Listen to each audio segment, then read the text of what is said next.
Boa noite a todos. Sejam todos bem-vindos. Eu vou pedir então que vocês fechem os olhos, se conectem com a espiritualidade aqui presente. Sintam o nosso Senhor Jesus dentro dos seus corações. Deixa tudo o que incomode lá fora.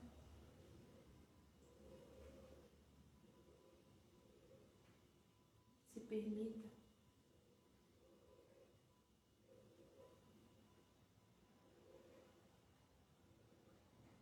Mente. Produz em mim, Espírito, a bondade. Mostra-me o amor presente em mim, envolvido pela carne. Descortina diante de meus olhos erráticos a minha verdade. Seja eu difusor de bons pensamentos. Seja eu vigilante com os meus pensamentos. E seja eu causador de amor aonde eu estiver. Que assim seja. Então, a palestra de hoje, depois de um longo tempo afastada, estou retornando, nervosa. Já faz tempo que eu não faço palestra devido às obras da casa, né? Então, geralmente era um ano que estava fazendo. Então, agora a gente vai voltar a revisar de novo, eu e ele, um sábado cada um. E o tema de hoje, escolhido a dedos, é combatendo a sombra. Não te deixes vencer pelo mal, mas vence o mal com o bem. Paulo, Romanos 12, 21. Mas antes de começar a falar sobre essas sombras que nos perseguem, essas sombras que temos dentro de nós, que todo mundo tem, eu queria levar vocês a um momento de reflexão. Queria perguntar para vocês se vocês realmente sabem o que é a felicidade. Se perguntem, se respondem. Vocês realmente sabem o que é a felicidade? Porque se a gente for parar para perceber, a gente tem um conceito meio errôneo do que é a felicidade. Porque a gente acha que a felicidade é ter o melhor emprego, é ter um melhor status, ter o melhor marido, os melhores filhos, a ter o melhor carro. A gente entende que para ser feliz, a gente precisa disso. Mas o verdadeiro conceito de felicidade é a gente conseguir se manter alegre, em paz e contente, mesmo quando tudo na vida deu errado ou está dando errado. Porque todos nós temos a sombra dentro de nós. E reconhecer que a gente tem essa sombra é o primeiro passo para trazer ela à luz. Então, às vezes, a gente acha que ser feliz é ter tudo que a gente acha que seria a nossa felicidade, mas que no fundo a felicidade é a gente estar em paz conosco mesmo, é a gente conseguir se manter sempre nesse padrão vibratório, mesmo quando as coisas na nossa vida tá dando errado, porque a gente sabe que nem tudo é flores, né? E que é geralmente nessas provas, que é realmente nesse processo, nessas quedas, que a gente realmente consegue evoluir. Que é ali que a gente vai aprender. Que é aprendendo com os nossos erros que a gente vai conseguir mudar o nosso jeito. Trazer essas sombras que tem dentro da gente para a luz, né? E eu digo mais, em que nível vibratório nós, de fato, lidamos com a verdade? Eu sou capaz de ouvir a verdade?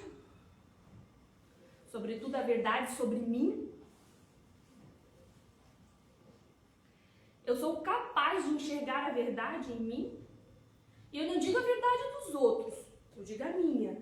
Eu sou capaz de enxergar a minha verdade? Tirando o tempo que a gente dedica à nossa higiene pessoal, ao sono, a comer, né? Tirando esse tempo, qual de fato é o tempo que eu dedico sentimentos? Qual é a média dos meus pensamentos? Eu reservo um momento durante o dia para purificação desses meus pensamentos, para elevação do meu padrão vibratório? Eu, de fato, quando eu vou dormir, falamos até agora no Livro dos Espíritos, eu faço uma preparação? Eu me preparo com uma leitura, com uma prece? Ou apenas uma mudança vibratória? Eu faço isso? Eu me enxergo como espírito imortal. As decisões que eu tomo como espírito imortal? Ou de uma pessoa que a vida começa no berço e termina no túmulo?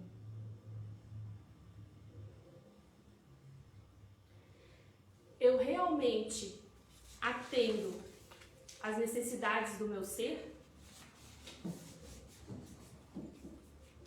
Isso são tudo perguntas que a gente pode estar fazendo pra gente, né? Qual é de fato o nível de aproveitamento da doutrina espírita e do evangelho na minha vida prática? Esses conhecimentos que a doutrina nos traz, eles nos tornam uma mãe melhor, um pai melhor, uma amiga melhor, uma pessoa melhor, um cidadão melhor, um espírita melhor? Eu de fato estou me preparando para a despedida? Se hoje for o meu dia de regresso, qual o meu estado emocional para essa viagem?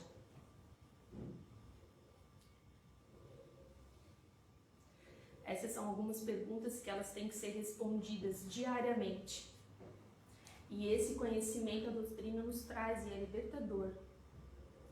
Mas não se liberta aquele que não reconhece que está preso.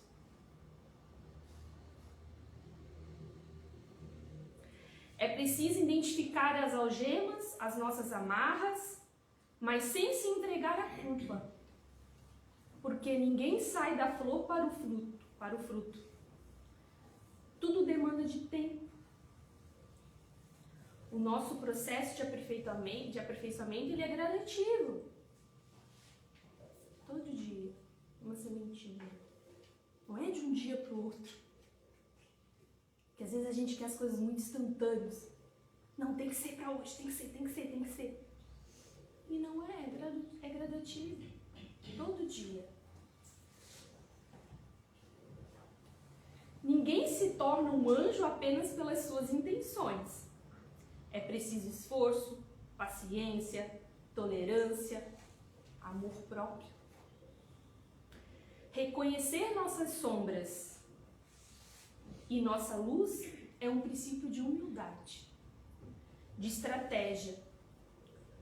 Porque não se pode ter autodomínio quem não conhece a sua própria sombra.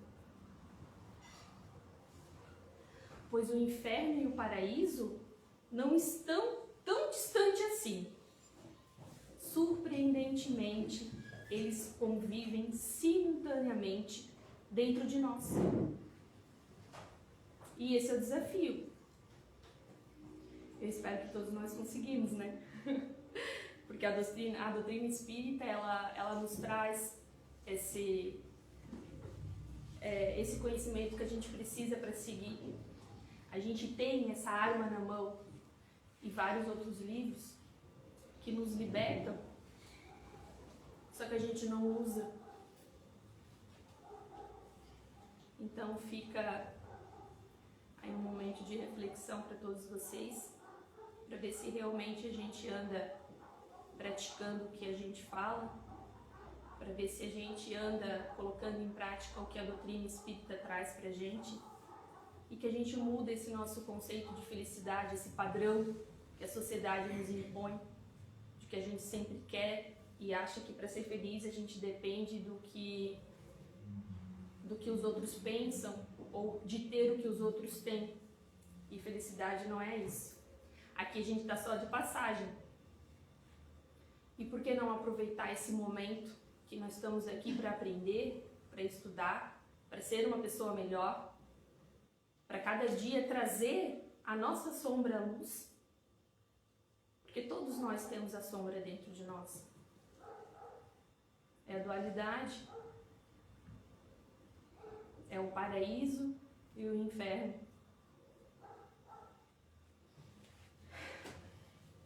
Bom, depois dessa longa reflexão, então vamos voltar ao que realmente é o tema de hoje, que é combatendo as sombras, né? E como eu já havia falado ali, todos nós temos a escuridão dentro de nós e a gente de alguma maneira tem que trazer essa sombra para a luz, né? Trazer, e como eu até tinha falado no estudo ali antes também, é difícil tu trazer a sombra para a luz. Mas por que é difícil? É difícil porque tu vai ter que admitir que tu tem orgulho, que tu tem ego, que tu tem vários sentimentos que eles não são bons e que não condizem com o que a gente pensa. A gente vai ter que trazer à tona os piores sentimentos que a gente tem. E às vezes a gente não quer. A gente não quer porque a gente tem medo do que a gente vai trazer para a luz. Não, eu não sou egoísta. Não, eu não tenho inveja da fulaninha lá. Mas tem. E trazer isso e reconhecer que a gente tem esses sentimentos é a pior parte. A gente não quer. É mais fácil deixar tudo lá obscuro e não admitir que a gente tem, não digo todos, né? Mas alguns alguns a gente tem com certeza. Todos nós somos feitos de luz e sombra e eu lhe pergunto, por que pessoas boas fazem coisas ruins? Porque todos nós possuímos uma sombra, pois existe um lado obscuro na nossa personalidade que através de nossos impulsos, nosso momento de fúria, de raiva, esses sentimentos ocultos, eles saem, a gente deixa eles nos dominar e a gente acaba com aquele instinto animal, né? Que a gente tem que dominar esse nosso instinto animal para que isso não ocorra, para que ele não influencie no nosso dia a dia. Porque quem nunca que teve uma ira ou uma raiva de algo que aconteceu e eu não digo que não possa sentir. Nunca. Eu não digo que não possa sentir sentimentos. Estamos na matéria, né? A gente está aqui para melhorar, para nossa evolução moral. Acontece, né? Como a gente fala, a gente tenta evoluir, mas os irmãozinhos não deixam, né? Colocam cada um no meu caminho que olha. Mas assim, ó, a partir do momento que a gente sentir isso, a gente já conseguir identificar esse tipo de sentimento, essa ira, essa raiva, e a gente conseguir controlar, já é um grande passo. Um grande passo. A gente sabe que houve uma época em que o mal, para vencer o mal era utilizado a força, né? Desenvolvendo o mal com o mal, o famoso olho por olho, dente por dente, como era antigamente, né? Onde era revidado da mesma intensidade que a agressão cometida, né? Então, as consequências para esse tipo de método, elas eram avassaladoras, né? Por mais que era necessário para aquela época, mas a gente não tá mais nessa época de olho por olho, dente por dente. Não tem, fosse esbofeteado, dê outra face, não foi isso que Jesus falou? Mas a gente ainda tem esse instinto animal dentro da gente. A partir do momento que acontece uma ofensa, a partir do momento que as coisas acontecem na nossa vida, a nossa primeira intenção é revidar da mesma maneira. Poxa, eu não mereci isso que ele fez e revidar da mesma forma. E não é assim que funciona. A partir do momento que eu conseguir não revidar na mesma moeda, eu estou conseguindo dominar essa sombra. Eu estou trazendo ela para a luz.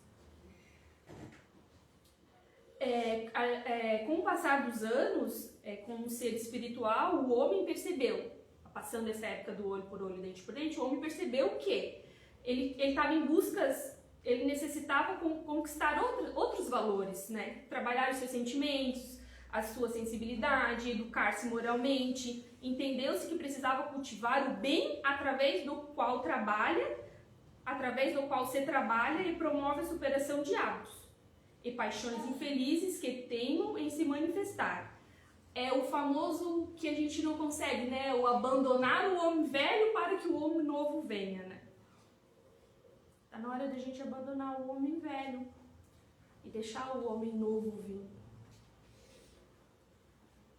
O bem é o caminho que forma e consolida o caráter, realizando o objetivo maior de vida, tornando o homem elemento precioso onde vive, exemplo vivo que orienta e o edifica. Emmanuel, ele esclarece sobre um aspecto muito comum no nosso momento evolutivo, que ele diz a prática do meio bem, né? Onde ações boas, louváveis, misturam-se a intenções escusas, interesses pessoais, comprometendo o bem realizado. O famoso meio bem, eu vou fazer a caridade, mas já pensando em algo em troca. Eu vou fazer aquilo, mas já pensando qual a recompensa que eu vou ter depois. As almas nesse estágio de meio bem, que já tem o propósito de acertar, que já recusam o mal, mas em quem o desejo de bem é embrionário. No comecinho, é um embrião. É um meio bem, eu estou querendo fazer bem, apesar de eu ainda ter interesse por trás disso, né? Então, necessitam de vigilância, cuidados constantes para não alimentar, para não perpetuar o mal através do bem incompleto.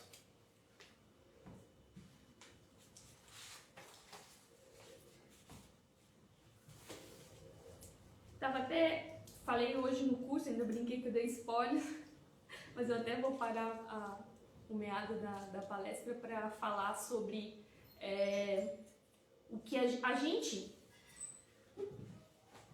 tem uma percepção de assim. Deixa eu dar um exemplo para vocês. Quando a gente deseja o mal para alguém, né, e tem uma pessoa do lado, né, ou quando a gente, vamos falar de filhos, esse menino não vai dar nada na vida, não quer estudar, não quer trabalhar, é um malandro. A gente vai falando. Daí tem alguém ali que fala assim, não fala isso. Não fala, porque praga de mãe pega. Vocês estão vendo como a gente está tão bitolado de pensar que se a gente desejar o mal para a pessoa, né, a gente acredita que essas coisas ruins vão acontecer, certo? Mas a gente não acredita que se a gente mentalizar coisas boas, elas vão acontecer? É a mesma proporção. Se eu desejo algo ruim e eu acredito que vai acontecer, por que se eu desejar algo bom não vai acontecer? A gente está muito bitolado no pensar, mas daí vem aquele quesito que a gente até comentou, de que, é que assim, o bom a gente já automaticamente acha que vai acontecer, né? Só que se nós criamos a nossa própria realidade conforme a lei da atração, por que as coisas boas eu só tenho que pensar que achar que elas vão acontecer sem eu nem sequer ter pensado? Agora, se eu pensar as coisas ruins, elas vão acontecer? A gente tem que parar de pensar que se só desejar o ruim vai acontecer.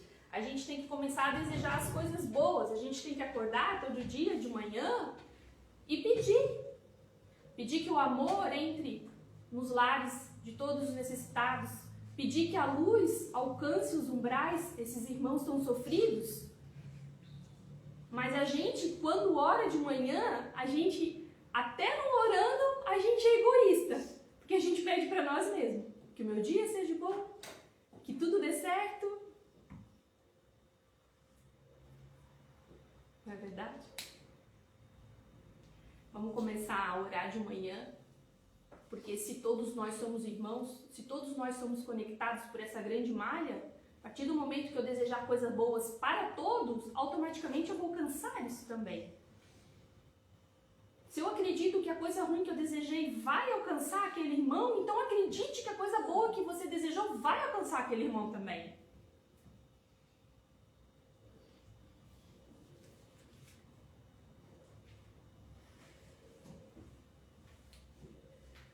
Continuando, Emmanuel nos explica que muita gente, quando se mostra positivamente inclinado à vingança perante o mal que recebe, demonstra atitudes de hostilidade indireta, como sejam a favor adiado. O fel da reprovação de permeio com o mel do elogio. O deliberado esquecimento quando se trata da honra ao mérito ou a diminuição do entusiasmo na prestação de serviço em favor das pessoas menos simpáticas. Então aqui eu posso citar várias coisas, como emprestam valiosos concursos a quem administra, mas requisitam favores e privilégios. Financiam tarefas beneficentes, distendendo reais benefícios, no entanto, cobram os tributos de gratidão. Oferecem cooperação preciosa, em socorrendo as aflições alheias, no entanto, exigem atenções especiais. Alimentam necessitados e põem-lhes a carga no ombro. Acolhem crianças menos felizes, reservando-lhes o jugo da servidão no abrigo familiar. Elogiam os companheiros para que esses mesmos companheiros lhes erigam um trono. Protegem amigos diligenciados, convertê-los em joguetes e escravos. Nessas situações que eu citei agora, se manifesta um pessoal de mal, é um mal em movimento, agindo, envenenando as boas obras, gerando os desgostos e infelicidade do homem. É o meio bem, né, que ele fala ali. Eu faço, mas sempre esperando aquela retribuição. E daí é ali que as sombras aparecem, né, que vão tentar envenenar, demonstrando que tudo que ele está fazendo em si é ruim. A extinção desse flagelo que obstaculiza o progresso, a felicidade e a paz humana depende da prática do bem incondicional, do bem puro. Ajudam a revisar relações, colaborando conosco na constituição de novos caminhos. Entretanto, para extirpar os que moram em nós, vale tão somente o auxílio de Deus, com o laborioso esforço de nós mesmos. Reportando-nos aos inimigos externos, advertiu-nos Jesus que é preciso perdoar as ofensas 77 vezes 7. E prometeu-nos o Senhor, conhecereis. Mencionado com muita frequência que os inimigos exteriores são os piores expoentes de perturbação que operam em nosso prejuízo. Exteriores. Mas a gente se esquece dos nossos piores inimigos, que os nossos piores inimigos eles são internos. A gente pode ter a colaboração do externo, mas o interno, esse eu vou ter que lutar com ele todos os dias. Eu não tenho como fugir dele, eu não tenho para onde ir. Porque todos eles são nascidos nas trevas da ignorância. Urgem, porém, olhar para dentro de nós, de modo de descobrir que os adversários mais difíceis são aqueles que nós não podemos afastar facilmente, porque eles se alojaram no cerne da própria alma. Eles estão alojados dentro de nós. E os mais implacáveis são o egoísmo, que nos tolhe a visão espiritual, impedindo que vejamos as necessidades daqueles que mais amamos. O orgulho, que nos permite acolher a luz do entendimento, arrojando-nos a permanente desequilíbrio. São muitos, né? Aqui eu poderia citar vários. Mas eu fiquei ali entre o egoísmo, o orgulho e o ego. Que o ego, ele nos faz pensar que somos superiores a todos, né? Que nós sempre estamos acima de todos. O apóstolo Paulo estabelece a fórmula precisa ao real triunfo. Não te deixeis vencer o mal, vence o mal com o bem. Não nos esqueçamos que, para anular a sombra noturna, não basta arremeter os punhos cerrados contra o domínio da noite. Não vos conformeis com este mundo, mas transformai-vos. Paulo, Romanos 12, 2. E o que a gente está fazendo? Como que a gente está transformando o mundo? A gente está transformando o mundo em algo melhor? Estamos tentando, né? Não xingar no trânsito. Já é um grande avanço.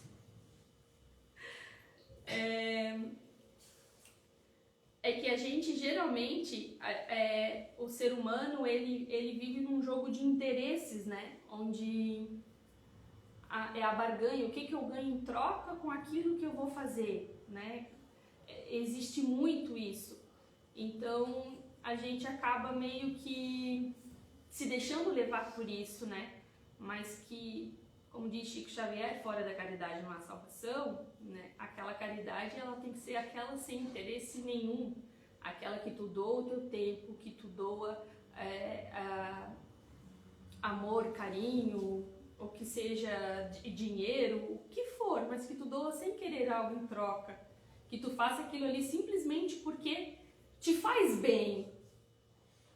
Poxa, eu sei que eu ajudei aquela pessoa que veio ali na conversa fraterna. Ela estava necessitando de uma palavra amiga. Eu me senti tão bem com aquilo ali, com aquela ajuda, que não tem explicação. É um sentimento que a gente não consegue explicar. Essa é a verdadeira caridade. Continuando de Paulo, o aviso evangélico é demasiado eloquente, todavia é imperioso observar-lhe a expressão profunda. O apóstolo, devidamente inspirado, adverte-nos de que, em verdade, não nos será possível a tasta conformação com os enganos do mundo, tantas vezes abraçados espontaneamente pela maioria dos homens. No entanto, não nos induz a qualquer atitude de violência. Não nos pede rebelião e gritaria. Não nos aconselha ao azedume e à discussão. Na palavra da boa nova, solicita-se-nos simplesmente a nossa transformação. Não nos cabe, a pretexto de seguir o mestre, sair chicoteando de punhos, golpeando aqui e ali, na pretensão de estender-lhe a influência. Falar, não temos que impor nada a ninguém. Cada um tem o seu tempo. Cada um vai despertar na hora certa. Eu não preciso ir lá e fazer com que fulano acredite nos meus ideais, no meu propósito de vida. Não, eu não preciso isso. Eu simplesmente, eu preciso acreditar. Cada um vai despertar no seu tempo. Eu despertei agora, tenho 38 anos. Por que eu vou obrigar o meu filho de 14 a despertar agora? No tempo dele ele vai despertar.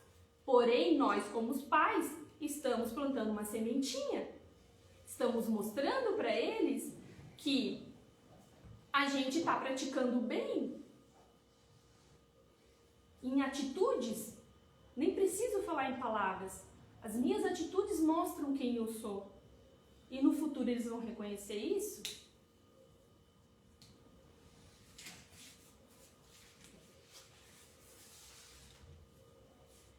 É imprescindível adotar a conduta dele próprio que, em nos conhecendo as viciações e fraquezas, suportou-nos a rigidez de seu coração, orientando-nos para o bem cada dia com o esforço paciente da caridade que tudo compreende para ajudar.